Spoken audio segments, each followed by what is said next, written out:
Hey, lifers, Dustin here, and wow, week one of the 2017 college football season was absolutely unbelievable. It had everything that I think most college football fans would want and plenty more.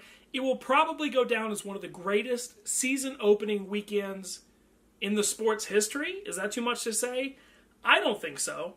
We had FCS teams upsetting FBS teams, including, statistically, the greatest upset in the history of college football. We watched the second greatest comeback in the history of college football. On the same night, we watched two old rivals battle it out for the first time in 12 years.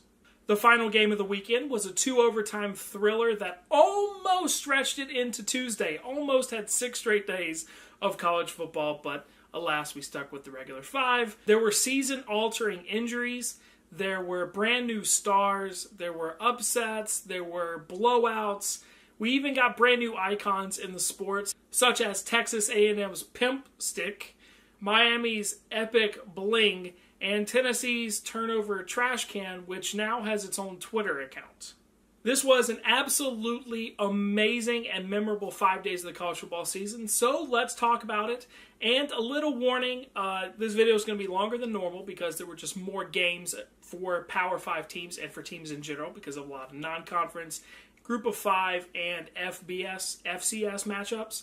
I also want to let you know, if you were looking for me to talk about Josh Rosen's amazing comeback against Texas A&M for UCLA, Howard's upset of UNLV, or Deondre Francois' injury at Florida State, I will not talk about those in this video very much. I actually made individual videos for those specific topics, so there will be links to those down in the description, as well as little cards that pop up during the course of the video if you're interested in that. So let's do a little bit of a deep dive into this past weekend of college football games, and I think the best place to start is at what we were told, what was billed as the greatest opening game of all time that ended up being kind of a dud, to be honest. I mean, both teams played pretty well, I guess. Alabama defeated Florida State 24-7 in the grand opening of the Mercedes-Benz Dome in Atlanta, a dome which apparently nobody could get out of. There weren't enough exits open, so that's something they should fix, along with the roof that didn't open, even though it was supposed to be perfect for nights like Saturday night. But who would have thought that special teams would have been the thing that would have changed the entire complexion of the game for both teams? The Noles had a punt blocked by Alabama's starting running back, no less. They had a field goal blocked right after the referees blew a pretty blatant pass interference call right before the half. They lost a fumble on a kickoff return, and an FSU player hit an Alabama returner late out of bounds. Add to that Deondre Francois' 2 interceptions and his subsequent injury, and it was kind of a devastating night for the Seminoles. Alabama's offense looked a little bit sluggish. Part of that is because they were going against a very, very good Florida State defense, and part of that was that's kind of what Alabama's offense does. That's how they started the 2016 season. The difference between Alabama and Florida State is that Alabama has a long time to kind of ease into their schedule. Florida State faces Miami in 2 weeks on the 16th. Alabama may not face, honestly, a team to really challenge them until LSU in the first Saturday in November. Hopefully, new starting Florida State quarterback James Blackman can make some magic happen this season, the same way Francois did in 2016 when we were kind of unsure because of his inexperience, but we knew the talent. It's very similar to what's going on with Blackman. Hopefully, he can engineer some creative wins down the stretch for the Seminoles if they're going to contend for the ACC against the defending national champions in Clemson and a Louisville team that beat them by 43 points last year. Florida State was not the only team in this contest, however, that was bitten by the injury bug.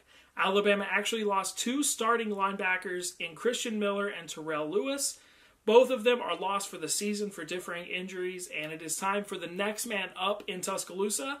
Luckily for Alabama, the next man up is probably a 5-star recruit, but still, you don't want to lose 2 defensive starters this early in the season.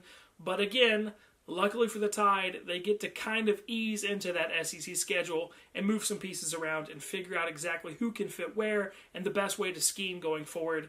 If there's one thing that Nick Saban is going to do to perfection this season, it is probably scheme the defense. Things didn't go so well for Florida State's arch nemesis in their neutral site season opener as well. For the first time in 30 years, Florida opened up the season away from Gainesville, and for the first time since 1989, the Gators are now 0-1 to begin the season, so I assume Florida won't start another season away from Gainesville until 2047? The game was a pretty embarrassing display for a Florida team that, had they not had 2 second-quarter interception returns run back for 2 pick sixes, they would have been absolutely blown out by the Michigan Wolverines. Starting quarterback Felipe Franks only had 75 yards passing, and the Florida Gators only had 11 rushing yards. 11 for the entire game combined on 27 carries. That is pathetic. I don't care who you're playing or who you are. At halftime, the Florida Gators had 91 offensive yards and 89 defensive yards on those interception returns, and this was all against one of the youngest and most inexperienced teams in the country in the Michigan Wolverines, who lost so many players, especially on that defense, to the NFL last season. But the Wolverines held their own. How much of it, I wonder, is Michigan putting the clamps down on Florida, and how much is it Florida not having any way to get the brakes off of themselves, if you will? What was interesting is after those 2 pick sixes, Michigan kind of tinkered with the 2-quarterback system a little bit, taking out Wilton Spate. It'll be interesting to see what that dynamic is going forward. As for Florida, yes, their offense will get better when they get Antonio Callaway and Jordan Scarlett and those other 8 players that were suspended for this game back, but even without your starting running back and your starting wide receiver, you got to do more than you did. You got to get more than 11 rushing yards in the whole game. I had a lot of people in the comment section during videos this weekend ask me why I haven't made a video about Liberty's upset win over Baylor in Waco, and I figured I would take a quick moment near the beginning of this video to actually talk about that a little bit, and the biggest reason is I'm not really that surprised. I did not think it was this monumental upset, the biggest win, FCS over FBS that I've ever seen. Apparently, I'm the only one that wasn't really that surprised by it, but I really wasn't. You have to think about it this way. Liberty is this plucky upstart FBS team, right? They're in their final year of FCS. They're about to start transitioning. They're going football crazy in Lynchburg. They're talking about stadium upgrades and future scheduling. The president shouted them out, all that stuff. And Baylor is literally on the other side of all of that momentum.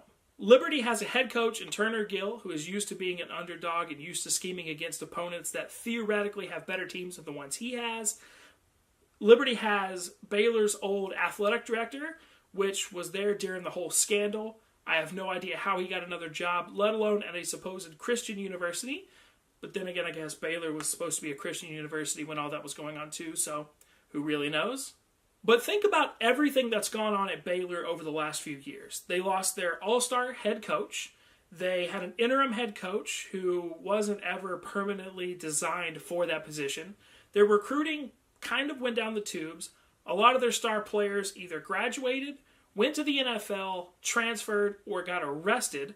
They lost a lot of the administrative bodies that handled the day-to-day operations at Baylor because of the scandal, and they have a a first-year head coach at their program in Matt Rule. They were absolutely not destined to lose, but they were set up not very well to win. It's really tough to get recruits when you have the axe of the NCAA hanging over your head. You still have all of the dirt from the recent allegations and lawsuits against the university. People don't really want to immediately jump right in and be a part of the rebuilding process. It's going to take Matt Rule a couple of years, 2 to 3 years minimum, to really build Baylor back up to the way they used to be, to the Baylor standard, to what the school was and is supposed to be proud of. And it's just not going to happen overnight. It's not going to happen in the first game. That's why I was not surprised that Liberty won. Is Baylor a much better team than Liberty? No, they're not. If you came to me last week and asked me, Dustin, do you think that Liberty beats Baylor? I would say, probably not. Baylor probably wins. But if you said, if Liberty upsets Baylor, do you think it'll be this huge deal? I would say no. Because remember, guys, they're not the Baylor team that beat TCU in 2014 and should have been in the playoffs. as sad as it is to say, they're right at the level they were before Art Briles got there. All of his players, all of his coaches, all of his administrators, they're all gone. And Baylor's having to start from scratch with this new identity and new ideas going forward, and it's going to take some while to implement. So that's why I didn't talk about it, but it is a blow for the Big 12. For Liberty, it just gives them more credence as they go into the FBS. Currently, they are scheduled to be an FBS independent. With a win like this, that may change. Let's skip a little bit ahead and talk about how the weekend ended. Now, of course, as I mentioned before, UCLA's comeback on Texas A&M is kind of an all-time classic. But for a lot of you watching that game, you missed another extraordinarily good game by both teams at the exact same time, and not by half, in West Virginia and Virginia Tech. Virginia Tech beat rival West Virginia in Landover by a score of 31-24, keeping the Black Diamond Trophy, which they've held since 2005, the team's last matchup. They also seem to have found their quarterback in Josh Jackson, who threw for 235 yards and a touchdown, while also rushing for 101 yards and a touchdown, including a 46-yard scramble that set up the eventual go-ahead game-winning score.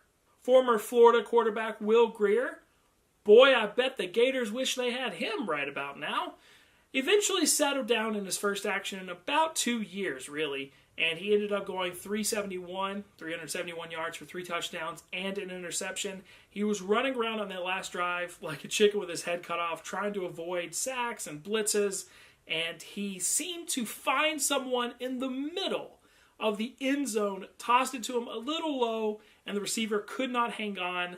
The very next play, as he scrambled around again, the offensive line, I'm pretty sure every single person on the line held, and the game was called after that, Virginia Tech winning. But the Mountaineers were that close to sending this into overtime. I think it's time for this rivalry to come back, yeah? They're scheduled to do a home-and-home in 2021 and 2022, but let's just keep it going past that. Neither team right now has a non-conference rival, and I think it would be good to have a little ACC Big 12 intermingling. Speaking of special and memorable old rivals battling it out, let's talk about the Labor Day game between Georgia Tech and Tennessee in the Mercedes-Benz Dome. Holy crap, Tennessee holds on to win 42-41 after keeping Georgia Tech out of the end zone on a 2-point conversion in the second overtime. The Georgia Tech Yellow Jackets literally playing down the street from their stadium. I have literally walked between the two stadiums before. It's really not that far. They went 13 of 18 on third down. They had 33 first downs. They held the ball for 41 minutes in regulation, and they had 655 total yards against an SEC defense, 535 of those being rushing yards, and lost. Tennessee turned 2 Georgia Tech fumbles into 2 touchdowns and blocked a field goal to get themselves in position to bring this game into overtime, where they eventually won after Georgia Tech failed to convert a 2-point conversion. Had Paul Johnson gone for an extra point there and tied it up, they may still be playing. The good news for both teams is that it looks like they each found their starting quarterback for the rest of the year and beyond. Quentin Dormady threw for 221 yards and 2 touchdowns for the Vols, while Georgia Tech's Taquan Marshall set school records for a quarterback with 249 yards rushing and 5 touchdowns. He also looked really crisp throwing the ball, going 5 for 9 for 120. Some of those throws were in big play situations. The really bad news for Tennessee is they lost starting wide receiver Juwan Jennings to a dislocated wrist that needed surgery, and he's out at least 12 weeks, which you may know as the rest of the regular season. Saturday's 10-point loss to Maryland is probably not the start that Tom Herman wanted in his debut at Texas. Last week, Texas was ranked 23rd in the AP poll, and I had no idea why, because Texas is a project. Yes, Charlie Strong left some good players. Yes, Tom Herman is a fantastic coach. But even as he said, he can't sprinkle fairy dust in day one and turn them into a better program. He will have to get his players in there. He will have to, week after week, beat into them the kind of Texas pride that we all came to know. If it wasn't for 3 non-offensive touchdowns, Texas wouldn't have even been in the game in the second half. It would have been closer to a blowout. It was pretty evident during the game that Texas drastically and desperately missed Dante Foreman and his ability to run the ball. They could not run. The, I think, highest rusher on Texas's offense only had 35 yards. I actually think this game means a lot more about Maryland than it does for Texas. This is pretty clear evidence that in year 2 under DJ Durkin, the Terrapins are growing. They are maturing. They are getting better. The Terps had 263 rushing yards, as well as snapped a 17-game losing streak to ranked opponents. The bad news is starting quarterback Terrell Pygrom is done for the year with an ACL tear. I think without head coach PJ Fleck, who went off to Minnesota, a lot of us, including myself, and probably most of you, thought that USC and Heisman favorite quarterback Sam Darnold would absolutely steamroll Western Michigan. They did not. With about 7 minutes to go in the game, both teams were tied at 28, and USC actually used 3 late touchdowns, including a pick six, to eventually pull ahead for the win. This game likely won't mean much for the Trojans moving forward. It was probably just the first game jitters on a really hot day in Southern California against an overmatched MAC team that they thought that they were probably just going to come in, kind of get some kinks out of the way. Most of the starters would be out at halftime. Not that big of a deal. It probably won't matter for USC down the road unless it does. Sam Darnold threw 0 touchdowns and 2 interceptions, and the Trojans had to rely on Ronald Jones to move the ball on the ground. The Trojans' defense gave up 263 rushing yards to Western Michigan, and their next opponent is Stanford and Bryce Love. Stanford's next Heisman contending running back is Bryce Love, who had 180 yards last week in week 0 against Rice in Sydney. I know it was Rice, but still, he is dang impressive. That was only in about 2.5 quarters, and his backup, Cameron Scarlett, is more of the Christian McCaffrey dual threat, kind of shifty, can put him anywhere on the field type. The good news for the Cardinal in that game a week and a half ago is that quarterback Keller Chris, leg and knee looked really good. He was moving on it. Didn't seem to be bothering him too much. That has to be a huge kind of relief to Stanford fans. Speaking of New Year's Six teams that were supposed to steamroll opponents that they were theoretically superior to, let's talk about Washington and Rutgers and the so-called War for the Shore, which is an extremely great rivalry name that's wasted on these two teams who will probably never play again. I think a lot of people around the country expected Washington and their Heisman Trophy contending quarterback Jake Browning to go into Rutgers and do what they did last year and kind of embarrass the Scarlet Knights. Instead, during the game, they looked frustrated, they were sloppy, and had it not been for a punt return for a touchdown right before the half, they would have actually trailed Rutgers going into halftime. Maybe this means that Chris Ash is silently building towards something in Piscataway that may pay off dividends down the road. Maybe Rutgers is actually getting a little bit better, a little bit more momentum as time goes on in year 2. Maybe it just means that Huskies fans should actually kind of dampen their expectations for 2017 and kind of brace for a little bit of a letdown year after a Pac-12 championship and a playoff bid last year. Or maybe it's just simply Washington flew across the entire length of the continental United States and played a game against a team that they probably didn't feel very inspired to play against. We'll know soon enough which one it was. While Washington was struggling at Rutgers, Wisconsin was struggling against the Utah State Aggies at home. They found themselves down to USU 10-0 at the end of the first quarter and tied 10-all at halftime. Wisconsin came out of the gates firing in the second half after what is supposedly a great motivational speech at halftime. I'm sure it was. And they went on to steamroll Utah State 59-10. It was probably just first game jitters. Badgers hope. For a little bit of time on Thursday night, Indiana looked prime to beat Ohio State. They had a great home crowd. ESPN Game Day was there. They changed to an up-tempo offense under new head coach Tom Allen. It looked like maybe things were going. They led at halftime, and then a 22-point Ohio State second half kind of sealed the deal, sparked by freshman J.K. Dobbins. But Ohio State did allow 410 passing yards, and yes, Indiana starting quarterback Richard Lago had to break the school record for attempts in order to get that number, but it's still not the kind of defensive effort you want the week before Baker Mayfield comes to town. Speaking of Baker Mayfield, he only played in the first half of Oklahoma's 56-7 win against UTEP. Anytime you beat a school with the University of Texas in it is probably good. I'm sure they liked and enjoyed that pretty well. The dude went 19 of 20 for 329 yards and 3 touchdowns in the game. Not bad for a day's work. Well, a half day's work. Also fitting into the not bad category is Penn State running back Saquon Barkley, who had 226 total yards, 2 total touchdowns in Penn State's 52-0 win against an Akron team that did not cross midfield the entire game.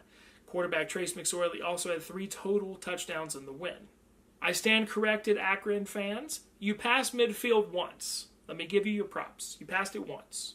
The biggest question coming into 2017 for the defending national champion Clemson Tigers was who was going to replace Deshaun Watson as quarterback. Of course, Deshaun Watson, the greatest player in the history of Clemson Tigers football. Fight me, it's true. We got our answer in junior Kelly Bryant, who went 16 of 22 for 236 yards, 1 touchdown, 1 interception, but that touchdown was beautiful. He also tacked on 7 rushes for 77 yards and a touchdown. 3 different Tigers quarterbacks actually led the offense to a touchdown drive, which is pretty impressive. Kent State just kind of didn't want to be there, didn't really want to show anything, didn't want to get anyone injured, and only attempted 5 passes the entire game, which was 1 completion for 1 yard. Therefore, we didn't get to see too much from this vaunted Clemson defense. Do you know who will get to see a lot of this Clemson defense? Auburn, and their offense, and their new starting quarterback Jarrett Stidham, who looked pretty good in his very first game in a Tigers uniform against Georgia Southern on Saturday night, scoring 3 total touchdowns. Without Cameron Petway, Kerryon Johnson filled in nicely and rushed for 136 yards before he got injured. Cam Martin then stepped up and got 136 yards rushing himself. Auburn's defense did a terrific job shutting down Georgia Southern's triple option offense. Always really tough to defend. Ask Tennessee. They limited the Eagles to 78 total offensive yards, which is really, really impressive. This was a really nice moment for Stidham, too, to kind of get into a mode and get ready before they travel this week to Death Valley and take on the Tigers of Clemson. Speaking of Death Valley, the LSU Tigers played in the shadow of their home as the game that was originally scheduled against BYU to be played in Houston got moved into their own backyard in the Louisiana Superdome in New Orleans. The Cougars failed in Week 0 to really pull away from FCS opponent Portland State, and now we know why, as they failed to cross midfield against the LSU defense that once again looks to be really, really good, as does starting running back Darius Geis, who is set to have a tremendous year. And if the LSU offense and quarterback Danny Etling aren't careful, they may actually have a pulse in the passing game this year. The NC State-South Carolina game Saturday afternoon was kind of a weird game. Neither team looked great, neither team looked terrible, but both teams seemed to be dominated by a player wearing the number 1 jersey that just seemed unstoppable. For South Carolina, that player was Deebo Samuel, and for NC State, that player was Jalen Samuels. Samuel took the opening kickoff 97 yards for a touchdown, as well as had 2 receiving touchdowns in the game. Samuels had 15 receptions for 85 yards and 1 touchdown. Both quarterbacks played really well in the game, but if either of these teams wants to get up into that 8-9 win range for the 2017 season, they are both going to have to find a way to get more balanced on both sides. They need to find a running game, both of them. Lamar Jackson put up Lamar Jackson stats against a much improved and kind of impressive Purdue team on Saturday night. Jackson had 378 passing yards, 2 passing touchdowns, as well as 107 rushing yards, 1 rushing touchdown, and 1 fumble. The problem for the Cardinals is that they looked too much like the team that lost to Kentucky last year, and not enough like the team that took Florida State behind the woodshed to start the season. As for Purdue, they were much more aggressive, much more impressive. This is rhyme hour. They were better on both sides of the ball under new head coach Jeff Brom in his very first game, coaching against his former team, the one that he graduated from, his alma mater. I was pretty impressed by Purdue's spirit It's something that I haven't felt like they've had over the last few years, and it makes me wonder, at least right now, early on, if maybe there's a little bit of hope that Jeff Brom is the answer that they've been looking for in West Lafayette. USF is the trendy pick by most people, also including myself, to be the team from the group of 5 to make it into a New Year's Six Bowl this year, and so far they haven't looked that great. They got down 16-0 at San Jose State in Week 0, but used a 28-point second quarter to overpower the Spartans and eventually win. They found themselves down this past Saturday 10-7 against FCS member Stony Brook at halftime. After being tied in the fourth quarter with the awesomely named Seawolves, one word, they eventually pulled away 31-17 for the final. Quentin Flowers is getting it done, but they need more balance on both sides of the ball. Somebody else on this team is going to have to step up. Once they get into American play, they could be in trouble. Speaking of new head coaches, new Minnesota head coach P.J. Fleck became just the first Golden Gophers head coach in the last 7 to win his first game, his debut as the head coach. Nobody had done it since the mid-1980s. Welp, Lane Kiffin's FAU debut as head coach officially took over 6 hours to complete, thanks to multiple weather delays, and they lost 42-19 to Navy. The fourth quarter alone took over 3 hours. The midshipmen halfway through the quarter were eating their post-game meal in the locker room. What are you going to do? Lane Kiffin said he didn't want to give up the game because he was telling his players they couldn't win anymore. Okay, maybe when a game just takes 3 hours, they'll have better chances. Randy Edsall's first game back at his old program in UConn went fine. It was bumpy. They had to come from behind in the fourth quarter to beat FCS member Holy Cross, which I think is a Christian school. Sean Elliott's first game as Georgia State head coach didn't go well either. Georgia State was also playing their very first game in the repetitive-sounding Georgia State Stadium. Georgia State Stadium? Hopefully they'll get a sponsor soon and they can get rid of that. I would have just called it GSU Stadium, whatever. It was the old Turner Field before the Cobb County Braves moved out of it. They're in Cobb County now. They're not in Atlanta. The problem for Georgia State is that Turner Field was in rare October form as they collapsed down the stretch to an FCS Tennessee State team. Georgia is also dealing with a quarterback injury as Jacob Eason left the game and Jake Fromm had to come in and finish it. He actually appeared to be moving the ball a little bit better against App State than Eason did. Eason will be out against Notre Dame this upcoming week, giving Jake Fromm the baton to lead the team into Notre Dame Stadium. Luckily for him, he has Sony Michel and Nick Chubb behind him, and that will be a very big benefit to him as they play a Notre Dame team that looked pretty good in the opening game against Temple. I have to admit, I was kind of disappointed in Appalachian State. The preseason Sun Belt favorites I thought would come out playing a little bit better with a fourth-year starting quarterback, a team with a chip on their shoulder. They know they can play these big-time wins. They played Clemson close a couple of years ago, and they came out pretty flat. They just couldn't quite get things going against Georgia's bigger offensive and defensive lines, and they fell 31-10. Another group of 5 team that I was pretty disappointed in this weekend was the Wyoming Cowboys, who lost 24-3 against Iowa. All offseason, I had heard about Josh Allen. He's going to be the number 1 pick. Josh Allen this, Josh Allen that. Dude threw for 174 yards against the Hawkeyes defense and 0 touchdowns, 2 interceptions. It'll be interesting to watch his development and Wyoming's development when they get into Mountain West play later in the year, as it will be also to watch new Iowa starting quarterback Nate Stanley after he tossed 3 touchdowns in his very first career start. 2 years ago, the Fordham Rams beat Army 37-35 in the season opener. This year, Army won 64-6, becoming the first team to score over 60 points against the Rams since 1946. After a pretty successful 2016 year in which they finally beat Navy and got a bowl victory, things are certainly looking up for the Black Knights. Arizona State won their 19th straight season opener this past weekend, but not for lack of trying to lose it. They only beat by 6 points a New Mexico State team that is kind of on the fence about whether they want to be an FBS or an FCS school. Not good for a coach in Todd Graham who's already on the hot seat. The Aggies had 11 sacks in 2016. 11 sacks in 12 games for the whole year. Against Arizona State this weekend, they had 7. Pac-12 play could be kind of dicey for the Sun Devils. At least they're not Oregon State, who in the Week 0 game against Colorado State on the road got absolutely embarrassed and blown out and dropped their current losing streak against road teams to 14 in a row. They also had to come from behind to beat FCS Portland State at home, so yeah. How about Missouri? The Tigers set school record with 815 total offensive yards, including 35 first downs.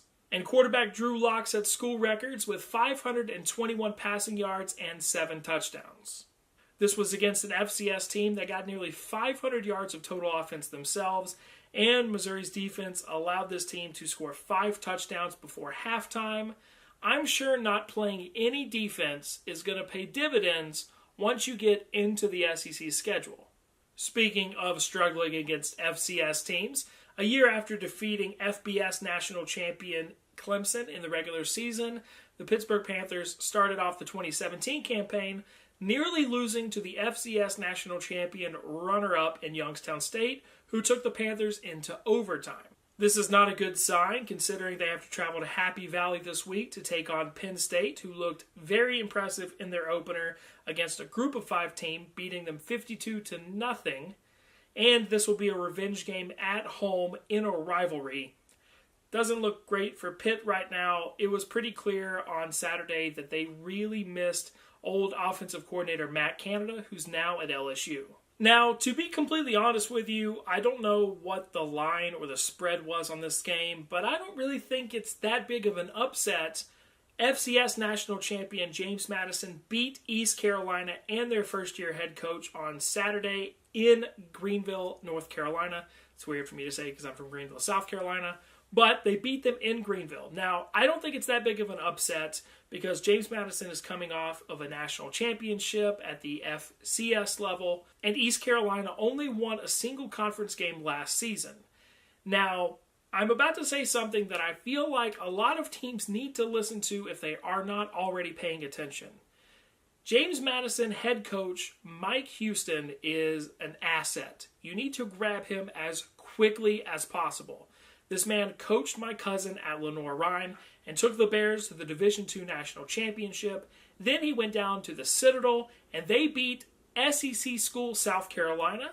And then in his first year at JMU, they win the national championship, and now they have an FBS win under their belt as well. He is going to be picked up by somebody. If you are a Power 5 team like Texas A&M, who is trying to figure out what to do next, seriously, take a look at this Mike Houston character. I feel like he's not getting a lot of respect nationally. I know about him because of my cousin, and I've kind of followed his career. He is a great, great coach, and he is going to make a lot of teams look stupid for not hiring him. And the very last thing that I want to talk about in this very long video is I want to give a huge shout out to my home state team, the Coastal Carolina Chanticleers. Go Chants. They got their very first official FBS win this past weekend against UMass. They beat them 38-28. Welcome to the FBS level, Coastal. I hope you do great things. I'm really excited to root for you guys. I just wanted to congratulate you to end this video. So that's it for me, guys. I'm a little long-winded in this video. I apologize, but hopefully a lot of interesting information. Is there anything in this video you learned that you did not already know? What do you think was the biggest couple of takeaways from this weekend? And let's turn our eye towards next weekend. What are the matchups you're most looking forward to? Let me know down in the comment section, and let's get a little discussion going.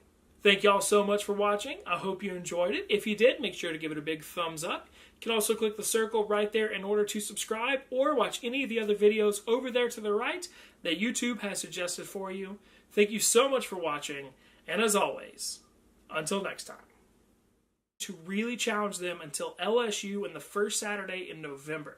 Hopefully new starting Florida State quarterback James Blackman can make some magic happen this season, the same way Francois did in 2016 when we were kind of unsure because of his inexperience, but we knew the talent. It's very similar to what's going on with Blackman. hopefully he can engineer some creative wins down the stretch for the Seminoles if they're going to contend for the ACC against the defending national champions in Clemson and a Louisville team that beat them by 43 points last year.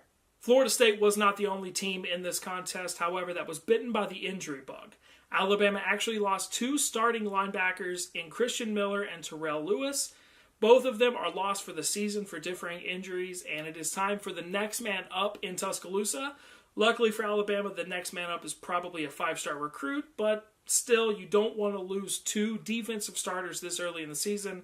But again, luckily for the Tide, they get to kind of ease into that SEC schedule and move some pieces around and figure out exactly who can fit where and the best way to scheme going forward. If there's one thing that Nick Saban is going to do to perfection this season, it is probably scheme the defense.